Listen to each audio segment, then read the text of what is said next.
Shabbat Shalom. I apologize for coming in late.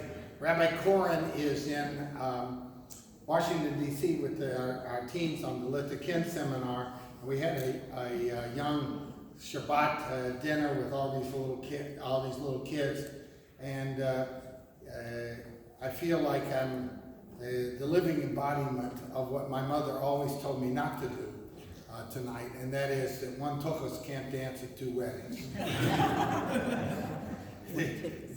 My mother had a lot of sayings. Really, a blessed memory, you know. And they're all in my mind now because I lost her just 2 weeks ago tonight. So 3 weeks ago. So anyway, tonight I want to talk to you about something very, very historical and very, very serious. And I hope you learn something tonight from this. Okay, after World War II was over and there were Holocaust survivors, some of them many of them managed to make their way to the land of Israel, to what would become the state of Israel. And then we realized, the government of Israel and the rabbis in Israel realized that there's a problem. Now, when someone dies, you were supposed to say Kaddish for them on the anniversary of their death. Now, you don't have to do that for your grandfather, but you have to do it for basically 7 categories of people. Your brother, your sister, your father, your mother, your son, your daughter, and your spouse. Okay, 7 categories of people. You don't have to do it. But what's the problem? You're supposed to say Kaddish on the day that they died. And all of these Holocaust survivors that make their way to Israel or that are in Israel, they ask, how do you do that? How do you say Kaddish if you don't know when your mother was gassed or shot? How can you do that? So they decided that they wanted to have a day when you could say Kaddish. And the first idea that they had was to do it on the day that the Warsaw Ghetto Revolt broke out, but there was a problem with that because that was Passover. That was the first day of Passover, ironically. So they decided they moved it approximately 2 weeks later, and they created a Jewish day of memorial called Yom HaShoah, the Holocaust Memorial Day, and then they declared it to be what's called a Yom Kaddish Klali, a day of general Kaddish, meaning that 2 things. Number one, if you don't know when your ancestor or when your father, your mother, somebody in your family died, this is the day that you say Kaddish. And then the other thing, a Yom Kaddish Klali means also that there are people who died for whom they don't have other people to say Kaddish for them. So on Yom HaShoah, we say Kaddish for people that are not necessarily our relatives, not necessarily people we have to say Kaddish for, but we say it because it's as though we are adopting them as one of the survivors within those 7 categories. That's Yom HaShoah. In 2005, there was a proposal in front of the United Nations to make an International Holocaust Memorial Day. And the day that was proposed for that was January 27th. January 27th. And why January 27th? January 27th is the date of the liberation of Auschwitz in 1945. It was an interesting story, but I'm not going to go into it in great detail, but the story was that you would think that if you're going to have an International Holocaust Memorial Day, that it would have passed through the United Nations, but it barely passed because the Arab countries were lobbying the countries of Europe to vote against it. So it just barely passed, and at the last minute, the European nations, ironically, who were not in favor of it because of Arab pressure, voted for it. And ever since 2005, on January 27th, there is an International Holocaust Memorial Ceremony. The Holocaust Memorial Ceremony is, of course, held at Auschwitz. Okay? It's held actually at the part of Auschwitz known as Birkenau. Many people in this room have been with me in the past to Birkenau. It's very interesting that this year is the 75th anniversary.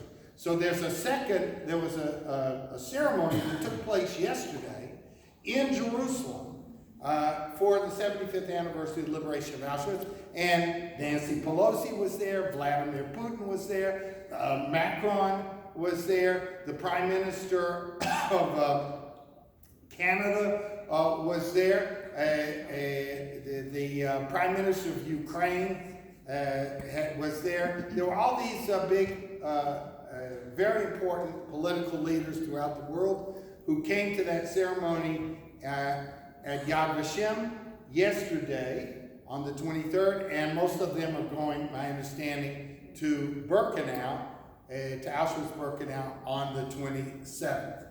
Now, in order to understand why this is so significant, this being the 75th year, we need to go back to January 1942 in a suburb of Berlin called Wannsee, where there was a conference that was held. It was attended by 16 members of the Nazi government, representing 11 governmental agencies.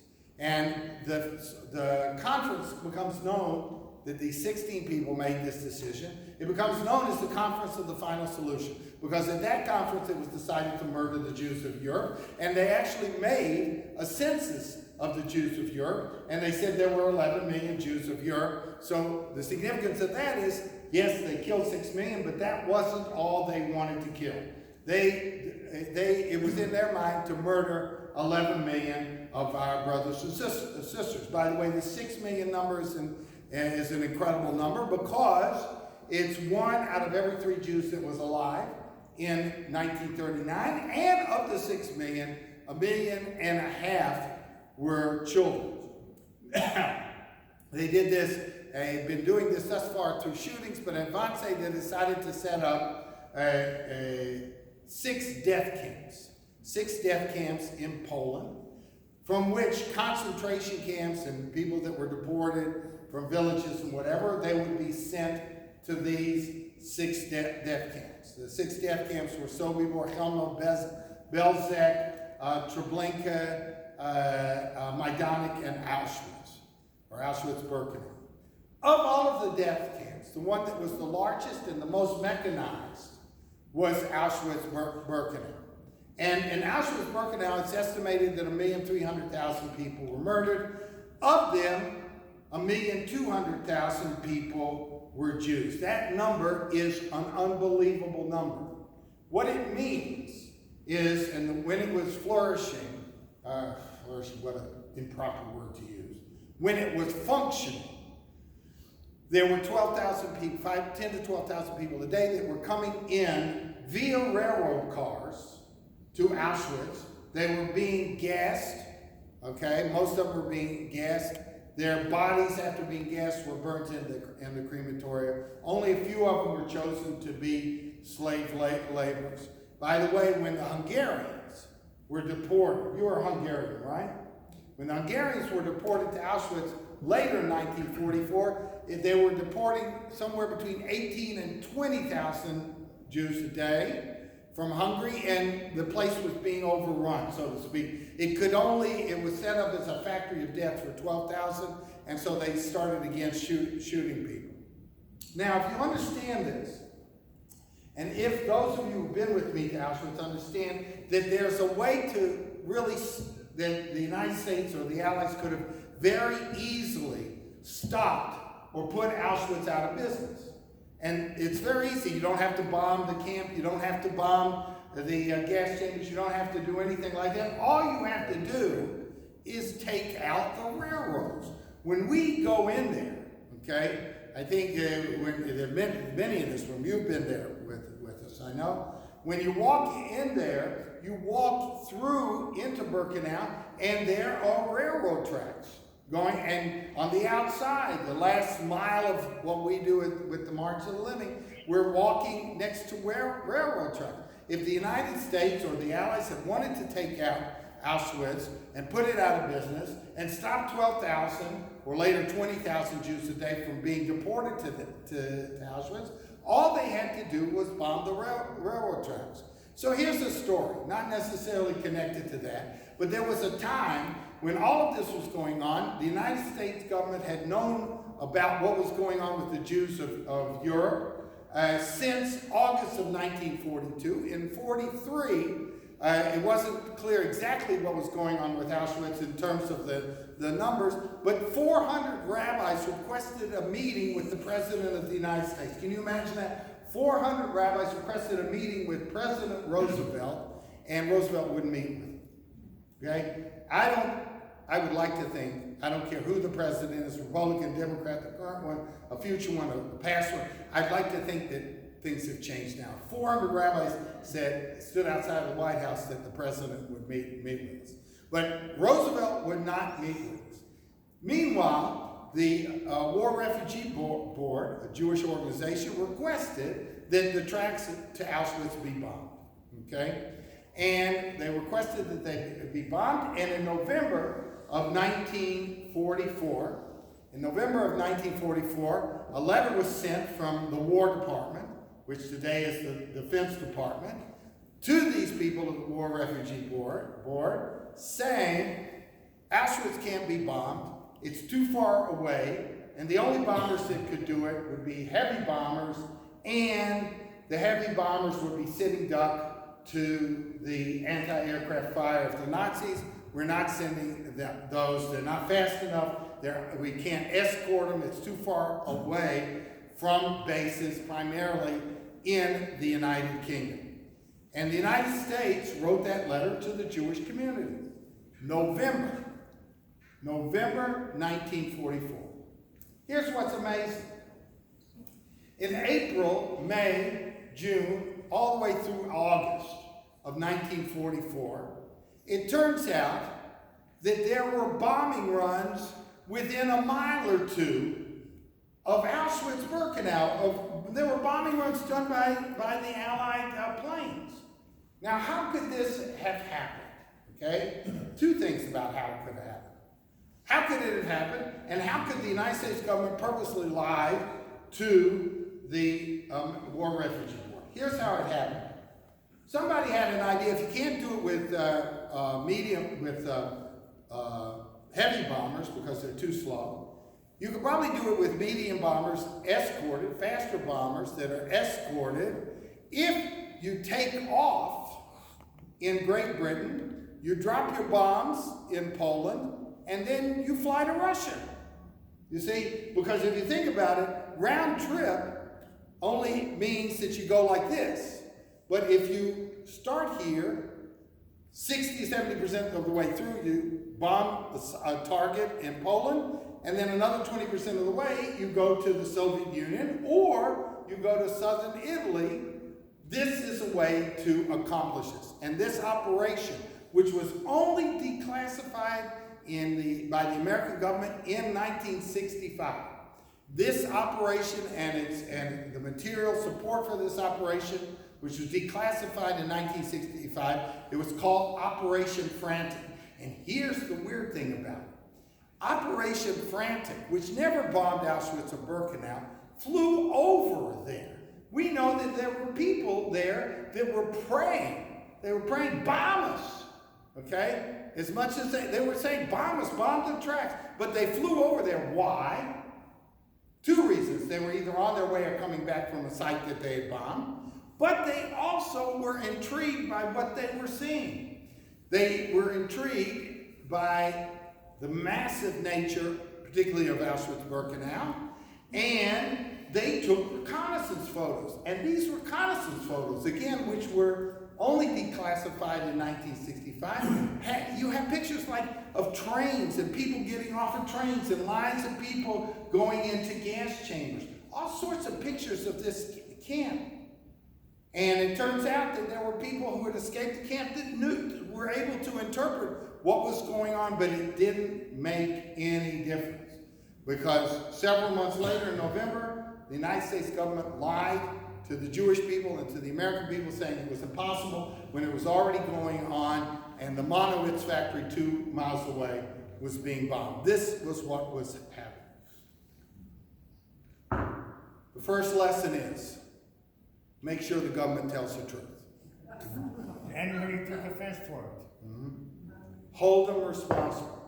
The government lies to our people, to the American people, hold them responsible. First lesson. Second lesson from the revolt is from Auschwitz as follows. There was actually a revolt in Birkenau in 1944, and the only reason there was a revolt there, and what happened in the revolt is that one of the crematoria Crematory number 4 was blown up and put out of business, so to speak. This happened because there were women like you, as a matter of fact, young women, who actually figured out a way. They were working in a munitions factory, and they figured out a way to bring gunpowder into the Birkenau by stuffing it in their brassieres.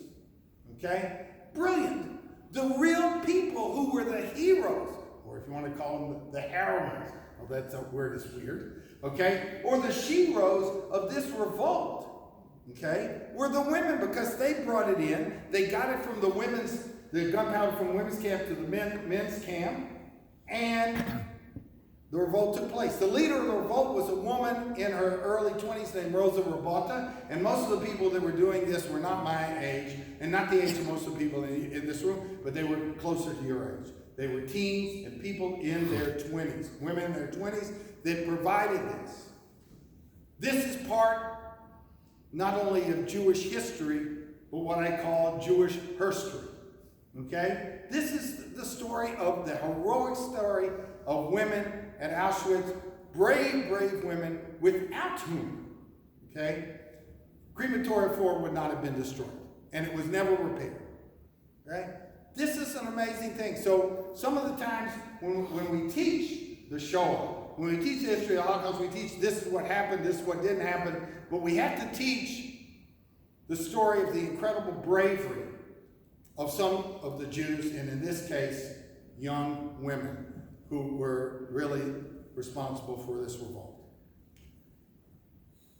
So the third lesson that I think is very important is, okay, 75 years later, what do we make of this? What do we make of this? Yes, we have to talk about the women, we have to talk about the lies of the government, but we can make one other thing out of this. Elie Wiesel, the Nobel laureate and the Holocaust survivor, who was actually in Auschwitz, said that there's the 614th commandment. Now, if you think about this, in Jewish tradition, the 613 commandments, they were given at Sinai. But for him, the 614th commandment is not given at Mount Sinai, but it's given at Auschwitz. The philosopher Emil Fackenheim picks this up in an essay called The Commanding Voice of Auschwitz. Says that if there was a commandment given to the Jewish people of Auschwitz, it comes into various sections. One is never again. This can never happen again.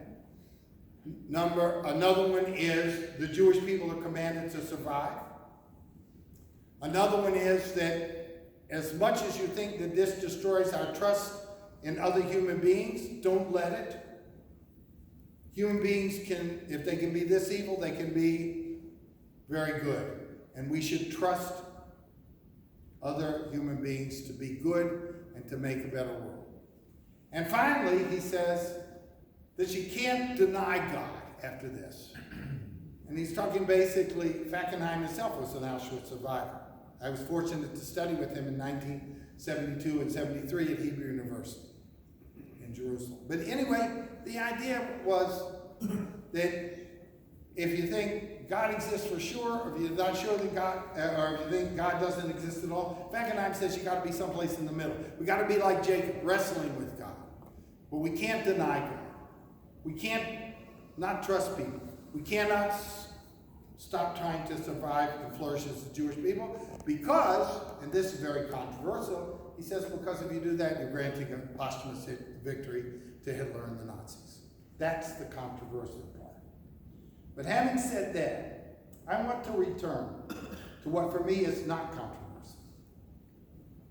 If there was a 614th commandment saying never again and Jewish people have to survive that was giving in Auschwitz, that is the commandment that I'm willing to teach. This year I'm taking 36 people on the March of the Living. 22 of them are from Greensboro. So I'm willing to teach that. But if that's all I'm willing to teach, then in my opinion, I'm not a very good teacher. Because I'm going to be teaching other things to them. And after a week in Poland, a week when we will be in Birkenau, where the ceremony is going to happen on Monday, we will be there on Yom HaShoah, And there'll be 15,000 of us there, primarily 12, 13,000 will be young teenagers. But if that's all there is to Judaism, I'm not sure I want to be Jewish. I cannot define my Jewish identity by someone else's hate. And so I'm much more interested in teaching young people and in teaching you that as important as Auschwitz is, the commandments on Mount Sinai is much, much more important. Because what does the commandments on Mount Sinai say? Love your father. Honor your father and your mother. What do the commandments on Mount Sinai say? Treat the stranger with respect, because you were strangers in Egypt. What do the commandments on Mount Sinai say? Love your neighbor as yourself. Love God. What do they say? Have Shabbat. What do the commandments on Mount Sinai say? Justice, justice, you shall pursue. Not just justice once, but just in Deuteronomy says, justice, justice, you shall pursue. So I can't have my Jewish identity defined by people that hate me when I have so much more that's really positive that I need to talk about. Occasionally I have to talk about International Holocaust Memorial Day or what happened to 6 million of our brothers and sisters. But for the most part, I need to talk about the positive aspects of being Jewish. Because those positive aspects of being Jewish keep me who I am and make me proud of who I am. My brother of blessed memory raised us to have a Shabbos dinner every Friday night. I never can remember a Friday night when in my house until I went away to college that she didn't like Shabbos candles. I can never remember that, okay? This is the way I was raised, and I'm proud to be her son, but more than that, I'm proud to be Jewish. My mother made this. She needle pointed this because she said, among other things, when I became the rabbi in Greensboro, you're going to need all the help you can get. You know? So I'm very proud, not only to be her son, but I'm proud of those positive values that give us as Jews. And no one can take it away from me. And I hope no one can take away that pride in being Jewish away from you. It's who we are. Together, we walked out of Egypt. Together, we walked through Auschwitz. But together we created Israel. Together we created this congregation. And together we're having Passover Seders. And together we're having Shabbat. And together we're having the high holidays. And together we're educating our children because we firmly believe, with all of the strength that's in our kishkas, with all the strength in our heart, that the Jewish people have a future. And in that future, we will continue to express our positive values with pride, not only for our own sake, but because we feel that through those positive values, we have a unique contribution to make to the world. Ken Yehi Ratzon, may this be our task, and it should be God's will. And together let us say, Amen.